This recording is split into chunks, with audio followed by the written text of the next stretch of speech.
ये है रेडियो मानू 90.0 FM। चलो बात करके देखते हैं।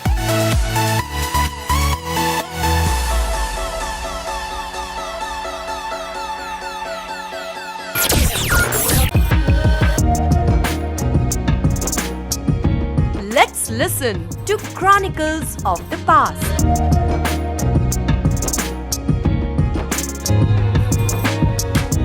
आदाब दोस्तों, मैं हूँ आरजे अनम और आप सुन रहे हैं क्रॉनिकल्स ऑफ द पास्ट। आज है 8 मई। 8 मई का दिन स्पिरिचुअल विजडम, इल्म, इतिहास और अदब सबको एक साथ जोड़कर एक खूबसूरत तस्वीर बनाता है। इसी दिन 1916 में पैदाइश हुई स्वामी चिन्मयानंद सरस्वती की, जो एक हिंदू स्पिरिचुअल लीडर और अद्वैत वेदांत के मशहूर प्रचारक थे। उनका मिशन बहुत ही सादा नहीं था। वो चाहते थे कि उपनिषद और वेदांत की गहरी नॉन ड्यूअल फिलॉसफी आम इंसान तक पहुंच सके।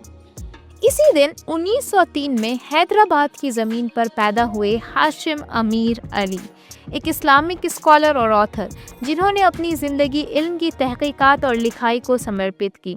उनकी स्कॉलरली अप्रोच ने उन्हें एकेडमिकली रिस्पेक्टेड पर्सनालिटीज़ में से शामिल कर दिया। उनका काम इस्लाम के सोशल और फ़लसफ़ी पहलू को एक नई रोशनी से देखने का मौका देता है। आगे बात करें तो 8 मई इतिहास के दामन में एक और अहम पल लेके आता है। 1933 में महात्मा गांधी ने अपना 21 दिन का फास्ट ऑफ सेल्फ प्योरिफिकेशन शुरू किया था। जी हाँ, ये फास्ट उनके हरिजन मूवमेंट को मजबूत बनाने के लिए एक स्पिरिचुअल और मोरल एफर्ट था। ये बताता हुआ कि गांधी के लिए एक्टिविज्म सिर्फ राजनीति नहीं, बल्कि एक रूह का प्योरिफिकेशन, रूह की पाकीज़गी भी थी। और उनका ये मानना था कि चाहे वो किसी भी कास्ट का इंसान हो, चाहे वो किसी भी ज़ात का इंसान हो, हर एक शख्स को हक हासिल है कि उसे बराबरी हासिल हो। इसके बाद हम बात करें तो आज से करीब 138 साल पहले 8 मई 1886 को दुनिया का सबसे मशहूर कोल्ड ड्रिंक कोका कोला पहली बार बनाया गया। जो चीज़ एक छोटी सी फार्मेसी में शुरू हुई थी, वो देखते ही देखते ग्लोबल पॉप कल्चर का हिस्सा बन गई। एक ऐसी ड्रिंक जिसे हर जनरेशन पहचानती है और मुझे उम्मीद है कि आप भी जानते होंगे। आगे बढ़ें तो इसी दिन एक और इंटेलेक्चुअल जाइंट इस दुनिया से रखसत हुआ। H.C. Whitehead, British mathematician, homotopy theory के फाउंडर्स में से एक, जो चेन्नई, मद्रास में पैदा हुए और बाद में प्रिंसटन तक एकेडमिक एक्सीलेंस का सफ़र तय किया। उनकी वफ़ात 8 मई 1960 को हुई, लेकिन उनका रियाजी में लिगेसी आज भी मॉडर्न टोपोलॉजी की बुनियाद है। और फिर 8 मई का एक सुरीला पहलू भी है।